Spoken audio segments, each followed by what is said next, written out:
Hey everybody, Carmita here. Most of you know me from my social media as PR Carmita. I'm from Cleveland, but this year I moved to Columbus and started my own pet care and personal assistant business. And going from the personal assistant work, now I kind of fell into life coaching. In the past, I had worked with just friends and done other tasks and personal assistant work just on the side. But as I've gotten more into doing the personal assistant work and just kind of putting together things that are of my interest, just being positive and being motivating and staying motivated myself, and also just lifting other people's spirits, and also getting friends and people that I've met onto a healthier lifestyle regimen, and eating better, and nutrition, and just reading and getting them inspired to live a more positive, healthy lifestyle. Were some of the reasons why life coaching just sort of made sense, as I was reading people's blogs and kind of reading about different wellness and like mindful adventures and entrepreneurships people were going aboard on. The life coaching just seemed like the right thing to do for me. But with it, with the life coaching, it's like I said, you have to be a very self-motivated person and someone who always is accepts challenges, and doesn't accept failure, and can find the green light and the bright side, for lots of things that can happen in life. And just with that, I was thinking, because usually I actually, for most of these blogs, I actually just end up typing them, but I had been typing a lot and working on the computer all day, so I decided to do a video, just with some questions, and things that I'll probably type up underneath, in the description also of the video. As a life coach, how do life coaches stay positive? Who pulls a life coach out of their slump if they're not feeling so hot? Because being human, we all have bad days, and it's hard to always stay on top of the game. But as being a life coach, or even I've noticed, like, just being in the past, being known as being a happy person, when you have a bad day, or when you're in a slump, or you're not, feeling so hot, people tend to almost be shocked by that. Either they can't accept why, one is always happy and excited, or they can't accept, like, what's going on, like why, as I've had people who, ask me what's going on, what's wrong with you, if I'm having a bad day. And it's like, well, just because I'm usually, motivated and inspiring and posting, positive things in my social media, doesn't mean I'm not going to have a bad day. Which actually I find it very nice and supportive and expressive, and actually posting what's going on in my day. Like on my Facebook, I tend to post a low point, a medium point, and a high point. It kind of is nice because you find out how many people really do pay attention and are there to support you.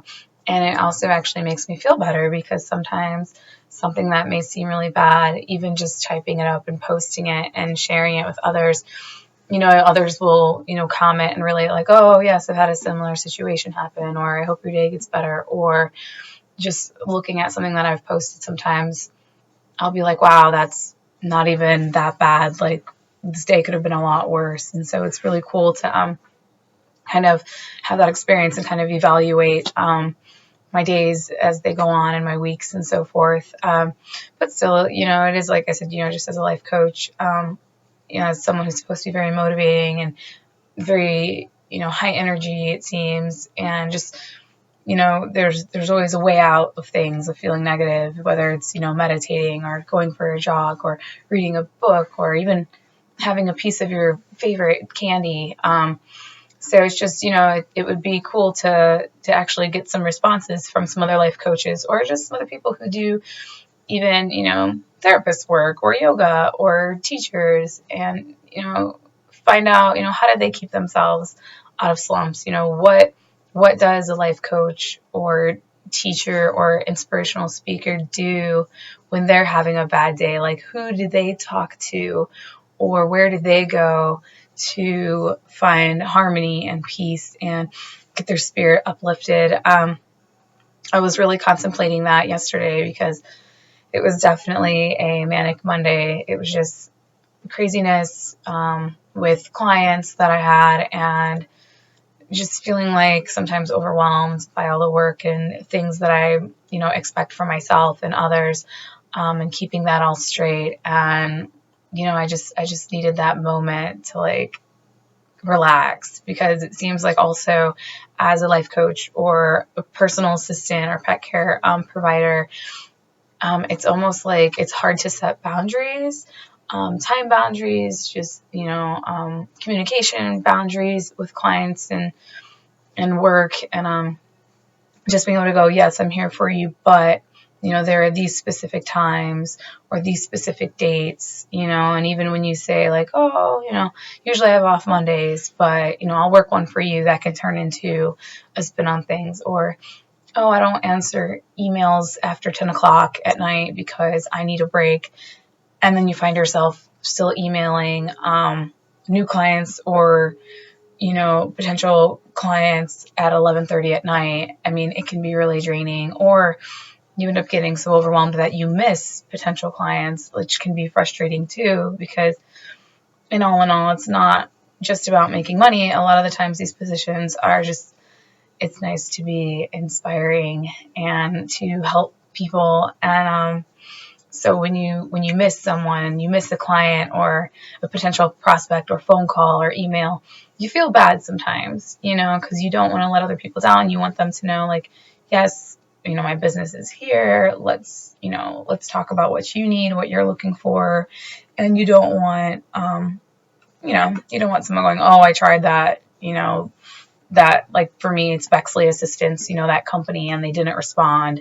So, you want to make sure that we're on top of your game, or that, I like to make sure I'm on top of my game with answering and communicating, and paying attention to emails and phone calls and whatnot. But like I said, it can get very overwhelming. And, so it would just be cool to get some feedback from some people, in these questions, in my steps in becoming, a certified coach. And, just, I noticed, even though I'm older, I still tend to be a little bit younger along the line of other coaches. And so it's really cool to have that guidance on things. So like I said, other life coaches out there, let me know, what do you do? Where do you go? How do you lift yourself up in the morning, and prepare yourself for your clients and for your work, and find the time to balance, also, marketing yourself along with, so you can gain, more clients and gain possible, speaking points and at different conventions and whatnot, like, how do you stay in that mindset? Because like I said, all of us, we're positive, and it's good to be that way. But, like I said, everyone has their bad days. So like I said, I had one manic Monday, but today was really relaxing, and I got to catch up on a bunch of my marketing work and connect with some, hopefully, new pet clients, since I do pet care also, which a lot of you, I'm sure, see on my social media, my Just for the Weekend, based out of Columbus. So, I mean, and just that alone, it's like, oh God, I'm balancing different projects and things there. So this is just something along those lines. But, that's another thing, how do people, it's always about time management, but, and setting boundaries. Like, so it goes back to the, when do you cut off the communication, and when do you cut off and let people know, like, no, I don't work this day, because you want to be helpful, but you don't want to get run down. So if anyone has any pointers and guidance on that too, I appreciate it. I'll probably take a lot of that information and then take what I learned and actually throw it into a blog once I feel like typing again.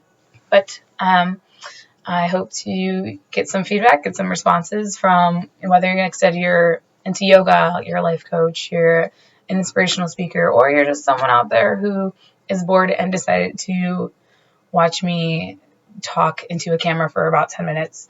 So, which there will be more. I don't get very fancy on social media, but I like to, just communicate out there with the world and, kind of get some guidance and get some motivational things out there for everyone too. Like I said, I'll share the information I gain, and, hopefully, hey, either I'll see you around Columbus or, just keep in touch with me through my social media. All right. Talk to you guys later. Thanks. Bye.